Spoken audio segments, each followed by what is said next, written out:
All right, hello. Today we're going to finish up the credit card topic, and that kind of ends our chapter on percentages. So again, if you have not heard, we will be having a test at the end of this week.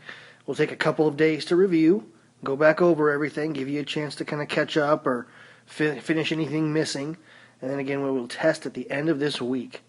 All right, so last few things, just all vocab. We're going to be looking at a credit card statement today, and then being asked some questions about a specific statement. All right, so first off, credit line is one of the words you're going to be asked about. A credit line is the amount of money available for you to borrow with that card. So essentially, again, a credit card is you borrowing money. And there's a limit. For example, someone your age, your first credit card, it might have a $1,000 limit, meaning that anything more than $1,000 you couldn't buy with the card. It wouldn't accept it, it would be declined. But anything under $1,000 you could purchase. All right, so again, it's called a credit line. It's the largest amount that you're allowed to borrow, and it's accumulative. So if you have a $1,000 credit line and you've already purchased $500 worth of stuff last month and you haven't paid it off, then you only have $500 more. So again, it's total. You can't go over that total amount on your balance.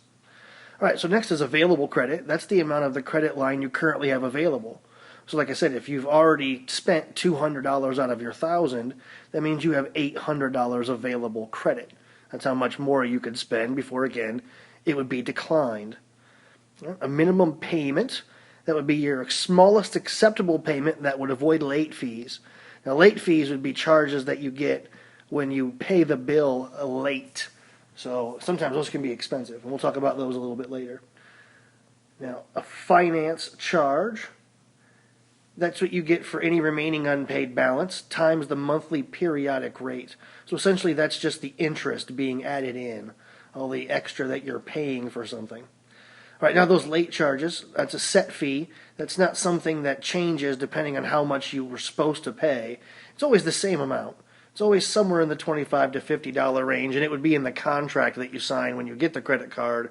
It would tell you what that was. I think mine's $35 or something like that. And again, if the bill is due on November the 3rd and it's not postmarked, meaning that the mail, they put a stamp on it when they sort it. So it has to be postmarked, meaning that it's already been put into the mail and they are sorting it by that date. So it doesn't necessarily have to arrive by that date. It has to be postmarked by that date. But better safe than sorry. You should get it sent out a little bit earlier than that, because again, why would you want to have to pay a $50 fee just for being, a few days late on something? Again, it's definitely a big, huge setback. It's not good at all. You don't want that.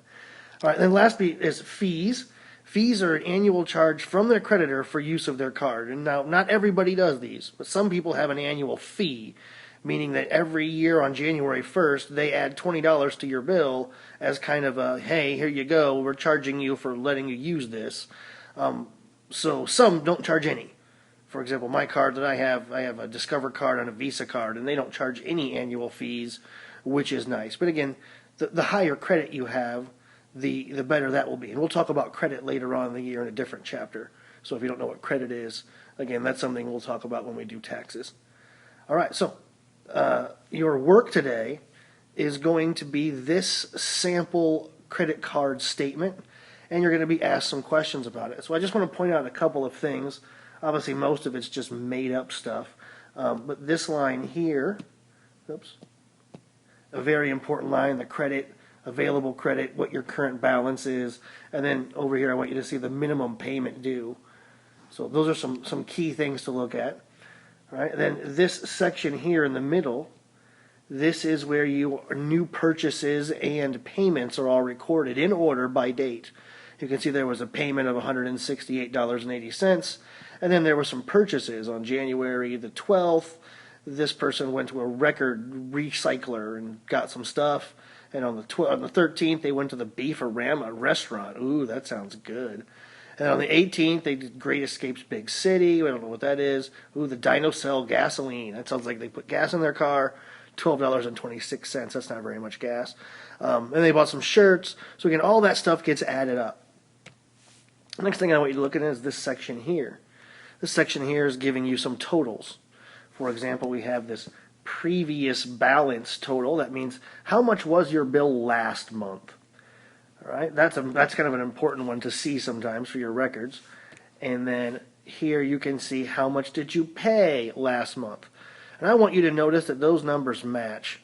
This is what you want to do if you ever get your own credit card. Credit cards are only bad if you don't do this. But if you do this exact thing, $168.80 balance, and they paid exactly $168.80, meaning that there was zero money left owed. So then when you multiply by these periodic rates, there's your annual rates and periodic rates. When you multiply by that, you're timing it by zero because that's how much you have left on your bill when you're done. So there's no interest being paid. All right? Then I hope you see that the next month they did the same thing, this current month. The current month, they have $125.24 worth of purchases. That's their new balance. Well, guess how much they're going to write the check for? This person's going to write the check for $125.24. If you do that with a credit card, it will not cost you anything. The problem is people get a little excited, they overspend, and they can't make that payment all the way. It's when you can't make the payment all the way, that's when credit cards become expensive to keep. But again, if you can make that payment all the way down to zero, then using a credit card is no big deal.